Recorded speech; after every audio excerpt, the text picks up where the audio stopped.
Assalamualaikum warahmatullahi wabarakatuh. Selamat siang Pak Rustono dan juga Pak Dwi. Perkenalkan kami dari kelompok 3 dan pada kesempatan kali ini izinkan kami membahas tentang sebuah skandal yang dilakukan oleh sebuah bank yang cukup terkenal di dunia. Tapi sebelum itu izinkan kami memperkenalkan diri. Next.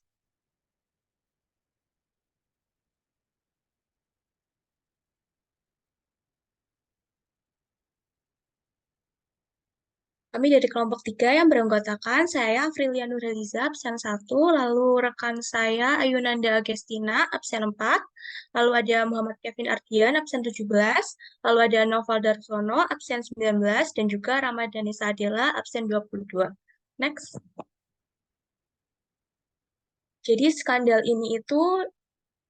bank ini itu didirikan oleh George Siemens, Adelbert Group, dan Ludwig Bamberger di Berlin pada tahun 1870 sebagai bank spesialis untuk membiayai perdagangan luar negeri dan mempromosikan ekspor Jerman. Sebelum berdirinya bank ini, importir dan eksportir Jerman itu bergantung pada lembaga perbankan Inggris dan Perancis di pasar dunia.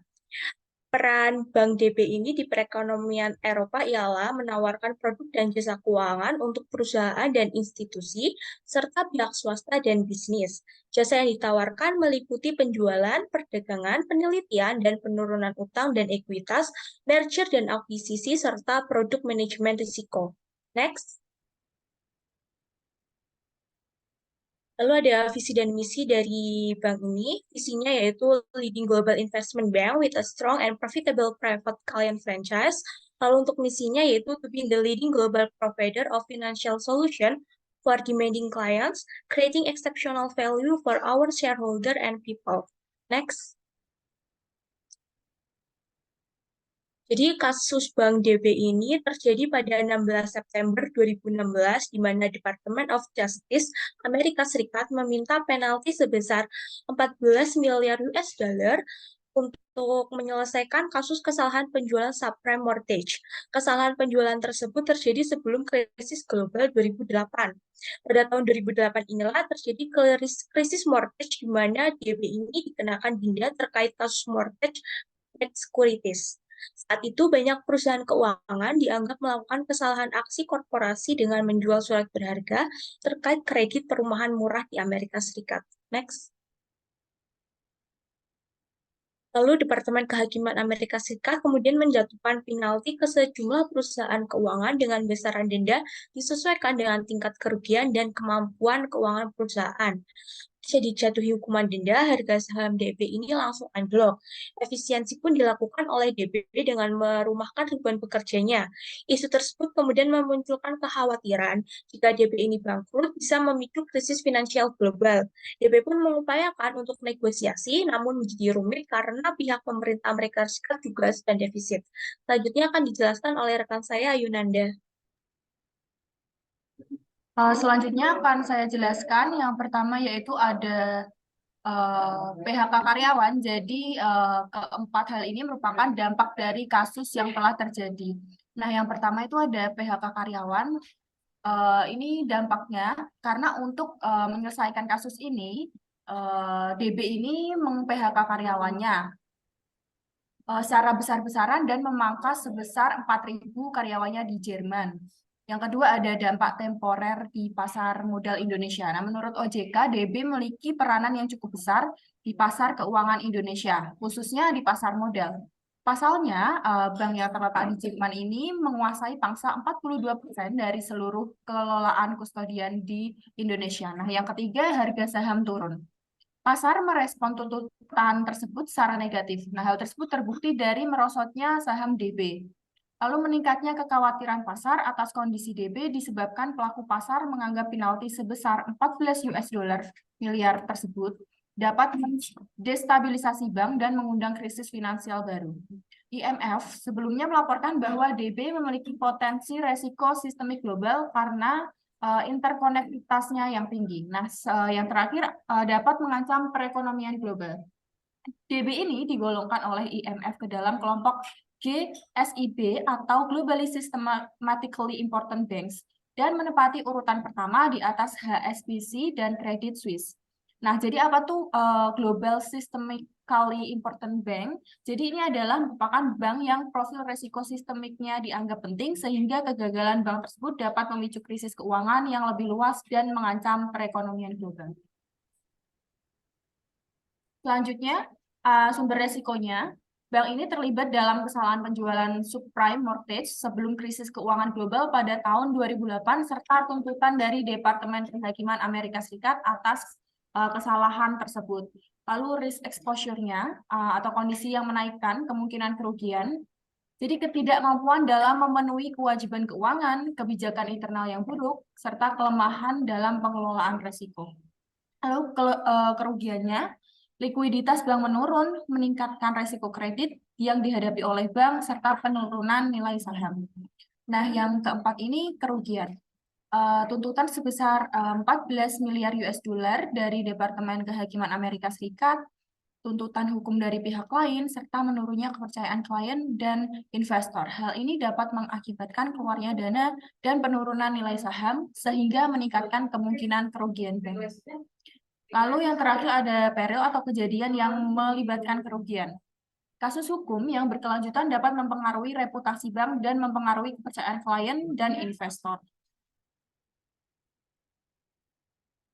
Lalu apa saja upaya yang dapat dilakukan oleh DB ini untuk mengurangi resiko kasus tersebut?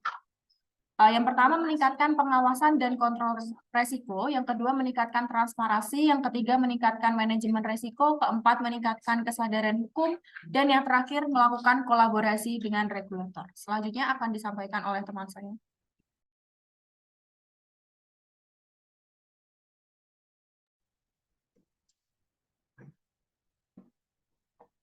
Oke, baik. Selanjutnya saya akan menjelaskan mengenai pengukuran resiko. Nah, dalam kasus DB ini, resiko yang ada merupakan depo resiko pasar, di mana harga pasar bergerak ke arah yang tidak menguntungkan. Dapat diukur dengan metode VAR atau stress testing. Selain itu juga dapat resiko operasional, yaitu kerugian yang terjadi melalui operasi perusahaan, dan dapat diukur melalui matriks frekuensi kerugian. Next. Nah, ini contoh gambarnya dari matriks resikonya.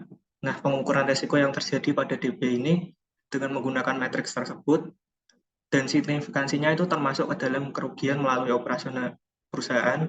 Frekuensi terjadi skandal terdapat di kategori ke dalam kategorikan sering karena dari data skandal di atas, perusahaan dalam kurun waktu yang tidak jauh sudah melakukan banyak kasus. Dari penjelasan tersebut serta ketika melihat pada matriks, maka resiko operasional ini tergolong dalam resiko yang ekstrim. Next. Nah, kemudian sumber-sumber resiko yang berpengaruh terhadap harta benda. Yang pertama ada sumber ekonomi, yaitu ketidakmampuan dalam memenuhi kewajiban keuangan, kebijakan internal yang buruk, dan kelemahan dalam pengelolaan risiko. Kemudian yang kedua, likuiditas bank menurun. Nah, meningkatkan risiko kredit yang dihadapi oleh bank tersebut, serta penurunan dari nilai saham bank tersebut.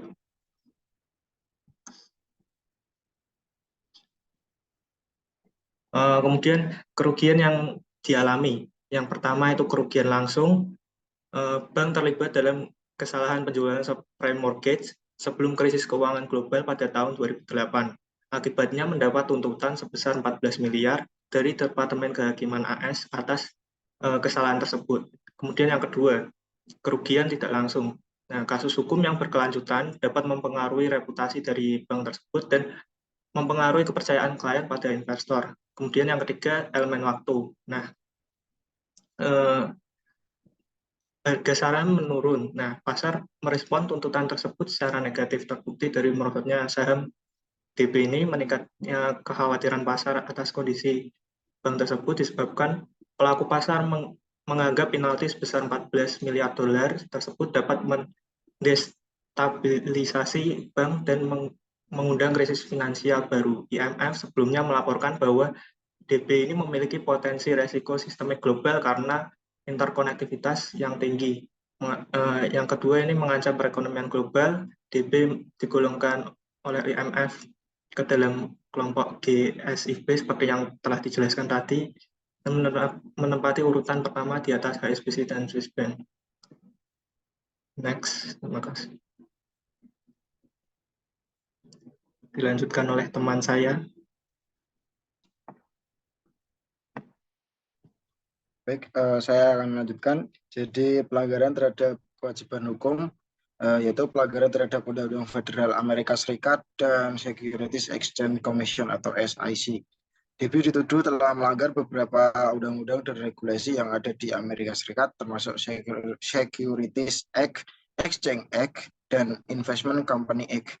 Mereka juga dianggap telah membuat pernyataan palsu dan menyesatkan terkait dengan nilai dari sekuritisasi hipotek subprime yang diterbitkan oleh bank. Next.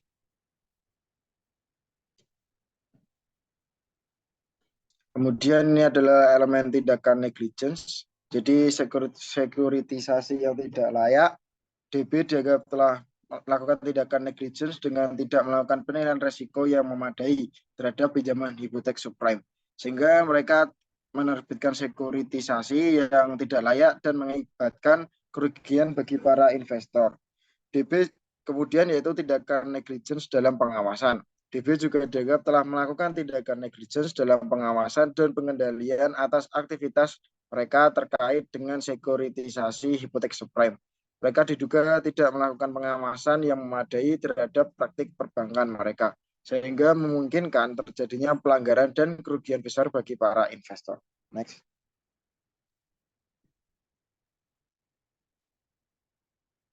Kemudian ini adalah resiko gugatan atau liability. Sebagai akibat dari kasus kesalahan penjualan subprime mortgage, bank harus membayar denda dan ganti rugi yang jumlahnya sangat signifikan, serta mengeluarkan biaya untuk melakukan perubahan dalam manajemen resiko dan kepatuhan terhadap peraturan.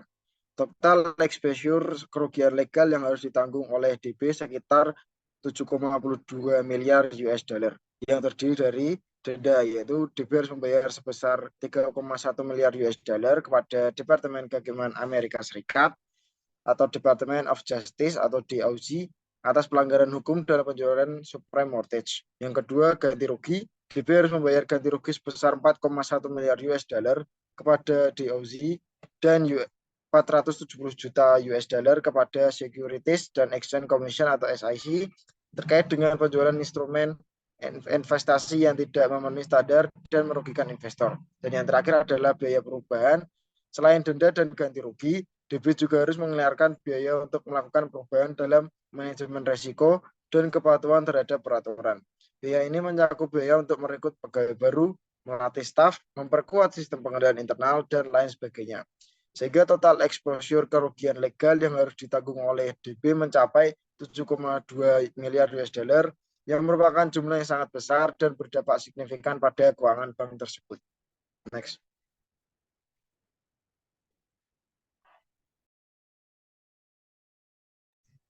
Oke, selanjutnya ada hukuman yang dijatuhkan.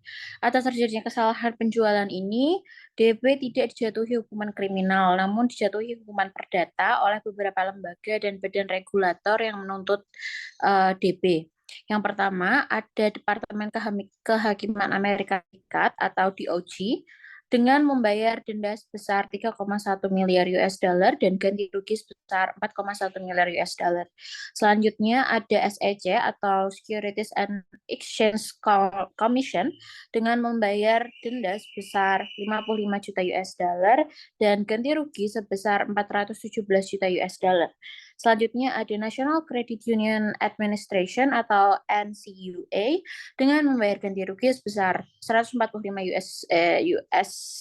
juta US dollar, dan ada FHFA atau Federal Housing Finance Agency dan atau Attorney General New York membayar denda sebesar 1,63 miliar US dollar, serta membayar juga lagi ke Attorney General New York dengan denda sebesar 45 juta US dollar dan ganti rugi sebesar 400 juta US dollar. Next.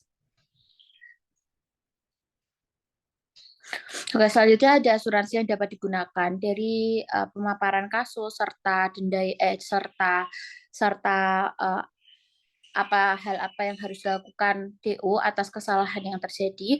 Berikut kami paparkan beberapa asuransi yang mungkin bisa mereka gunakan. Yang pertama ini ada asuransi tanggung gugat atau liability insurance. Dalam kasus ini, asuransi ini berguna untuk melindungi DB dari tuntutan hukum yang mungkin timbul akibat kelalaian atau kesalahan dalam menjalankan bisnis mereka. Ini mencakup perlindungan terhadap tuntutan pihak ketiga terkait kerugian finansial atau cedera yang disebabkan oleh DB. Yang selanjutnya ada asuransi profesional atau professional indemnity insurance. Nah, asuransi ini menyediakan perlindungan terhadap tuntutan hukum yang timbul akibat kesalahan atau kelalaian dalam memberikan layanan profesional oleh DB, seperti penasihat investasi atau manajer dana. Next. Baik, karena sudah sampai slide terakhir, saya kembalikan lagi ke Afrilnya. Dan presentasi dari kelompok kami, mohon maaf apabila ada kesalahan. Wassalamualaikum warahmatullahi wabarakatuh.